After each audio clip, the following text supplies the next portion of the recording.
Dear 10th class, welcome back to free education اسلامیات اختیاری unit number 3 تعلیمات اسلام۔ آج کی کلاس میں جو ٹاپک ڈسکس کرنے جا رہے ہیں ہم وہ ہے معاشی مساوات۔ اس سے پہلے ہم لوگوں نے پڑھا تھا قانونی مساوات۔ اب مساوات کا مطلب ہوتا ہے برابری، ایکویلٹی، یعنی ہر چیز میں سب کو ایکول رکھنا۔ معاشی سے مطلب ہو جاتا ہے اس میں پیسے اور آمدنی کا ذکر آ جاتا ہے، ٹھیک ہے، یعنی کہ پیسے اور آمدنی سے تعلق ہوتا ہے اس کا۔ اور معاشی مساوات کا مطلب ہے کہ پیسے، آمدنی اور تنخواہ وغیرہ کے معاملے میں سب لوگوں کو جو ہے وہ برابر رکھنا، ٹھیک ہے، کسی کو یہ نہ ہو کہ کم تنخواہ مل رہی ہے اور کسی کو زیادہ۔ معاشی مساوات یہ ٹاپک آج ہم پڑھیں گے۔ سب سے پہلے میں آپ کو اس کا پیج نمبر بتاتی ہوں۔ پیج نمبر ہے 79، جہاں پہ ہمارا قانونی مساوات کا ٹاپک ختم ہوا تھا اس کے نیکسٹ پیج پہ ہمارا سٹارٹ ہوتا ہے معاشی مساوات۔ معاشی مساوات کو انگلش میں کہتے ہیں اکنامک ایکویلٹی۔ Economic equality. معاشی مساوات کا مطلب کیا ہوتا ہے؟ معاشی مساوات کا مطلب ہے کہ امیر و غریب سب کے ساتھ انصاف ہو اور ہر ایک کو روزگار، تعلیم اور اپنی ضروریات پوری کرنے کے مواقع ملیں، یعنی کہ ہر فرد کو معاشرے کا جو ہر فرد ہے، ہر شخص ہے، وہ چاہے امیر ہو یا غریب، اس کو اپنی ضرورت پوری کرنے کے لیے مواقع دیے جائیں، ٹھیک ہے، اور اس کے لیے ہر چیز جس طرح امیر کو فراہم کی جا رہی ہے اس طرح غریب کو بھی فراہم کی جائے۔ اسلام معاشی مساوات کا علم بردار ہے۔ علم بردار کہتے ہیں حمایت کرنے والا، یعنی سپورٹر۔ اسلام جو ہے معاشی معاملے میں بھی دوسروں کو سپورٹ کرتا ہے۔ معاشی مساوات کے معنی یہ ہیں کہ معاشرے میں ہر فرد کی بنیادی ضرورتیں پوری ہوں اور ہر ایک کو یکساں وسائل معاش اور روزی کمانے کے مواقع حاصل ہوں۔ اب وسائل معاش کا مطلب ہوتا ہے وہ ذریعے یا طریقے جن سے انسان اپنی روزی روٹی کماتا ہے اور اپنی ضرورت کو پورا کرتا ہے، مثلا تجارت، کھیتی باڑی، دستکاری، صنعت کاری یا پھر کوئی بھی شعبہ یا پیشہ اختیار کر کے جو جائز ہو اس کو اختیار کر کے محنت کر کے جو روزی کماتا ہے اس کو ہم کہتے ہیں وسائل معاش۔ کوئی شخص بنیادی ضرورتوں سے محروم نہ ہو اور ہر ایک کو کام اور محنت کا معقول معاوضہ مل رہا ہو۔ معقول معاوضے کا مطلب ہوتا ہے یعنی جتنا جس نے کام کیا اس کو اس کی محنت کے مطابق پے کیا جائے۔ اس سلسلے میں اسلام کی تعلیمات بڑی واضح اور مکمل ہیں۔ اسلام نے اپنے مالی نظام کو اعتقادات، عبادات، معاملات اور اخلاقیات سے جدا کر کے پیش نہیں کیا، بلکہ ہر عمل کو جس میں اللہ تعالیٰ کی خوشنودی اور نوع انسانی کی بہتری ہو عبادت قرار دی ہے۔ نوع انسانی کہتے ہیں تمام انسانوں کو، اور اللہ تعالیٰ کی خوشنودی یعنی جس میں اللہ تعالیٰ کی جس کام سے اللہ تعالیٰ کی رضامندی اور خوشنودی حاصل ہو جائے۔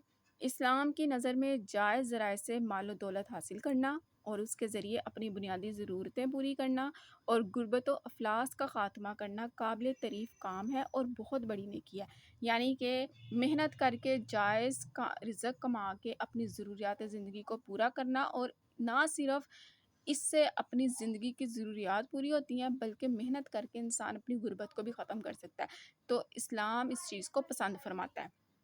جہاں جائز کام اور محنت کے ذریعے روزی کمانا اسلام ضروری قرار دیتا ہے، وہاں کسی بے روزگار اور معذور کے لیے بنیادی ضرورتوں کا فراہم کرنا حکومت اور سوسائٹی کا فرض سمجھتا ہے، یعنی کہ فرض ہے حکومت پر بھی اور معاشرے پر بھی کہ وہ معذور اور ایسے لوگ جو بے روزگار ہیں اور معذور طبقہ جو ہے ان کی مدد کی جائے، ان کو سہولتیں فراہم کی جائیں۔ اسلام اگرچہ انفرادی ملکیت کا قائل ہے مگر ایسی دولت جو ناجائز ذرائع سے حاصل ہو اسے حلال نہیں سمجھتا۔ اسی طرح جب وہ دولت ایک حد سے بڑھ جائے تو زکوٰۃ کی ادائیگی واجب کر دیتا ہے، اور زکوٰۃ کے علاوہ بوقت ضرورت حکومت کو یہ حق دیتا ہے کہ مزید ٹیکس لگا کر تمام افراد مملکت کی بنیادی ضرورتیں پوری کرنے کی ذمہ داری نبھائے۔ مملکت کا مطلب ہوتا ہے ملک، حکومت اور قانون، یعنی کہ ایسا ملک جس کی اپنی حکومت ہو اور اپنا قانون ہو، اور پاکستان جو ہے وہ ایک مملکت ہے۔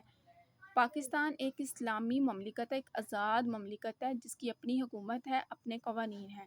اب یہاں پہ افراد مملکت کا مراد ہے کہ ملک میں رہنے والے جو لوگ ہیں، یعنی سٹیزنز آف دس اسٹیٹ، ٹھیک ہے نا۔ اب پاکستان ایک اسٹیٹ ہے، پاکستان ایک اسلامی ریاست ہے، اس کی اپنی حکومت ہے، اپنے قوانین ہیں، تو پاکستان جو ہے وہ ایک اسلامک اسٹیٹ ہے۔ تو اس میں رہنے والے جو لوگ ہیں وہ ہوں گے، ان کو کہا جائے گا سٹیزنز آف دا اسٹیٹ۔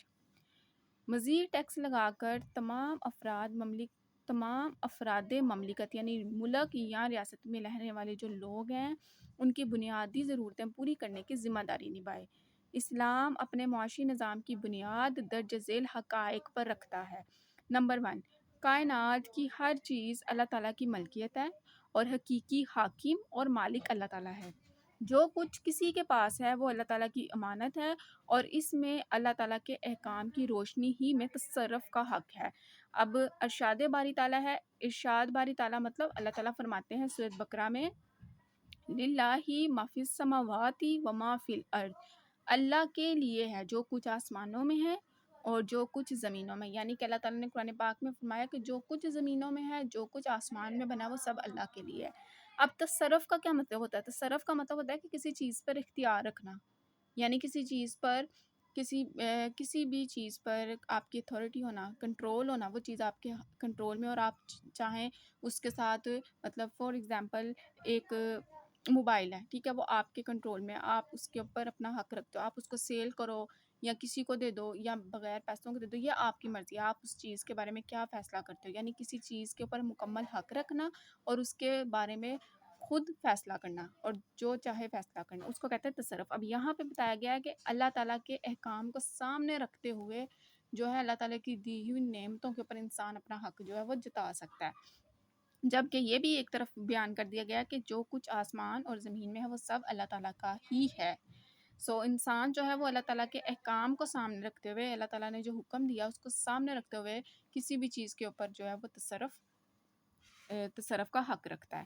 اب تصرف کا مطلب ہے کسی چیز پر اختیار رکھنا اور اسے مرضی کے مطابق استعمال کرنا۔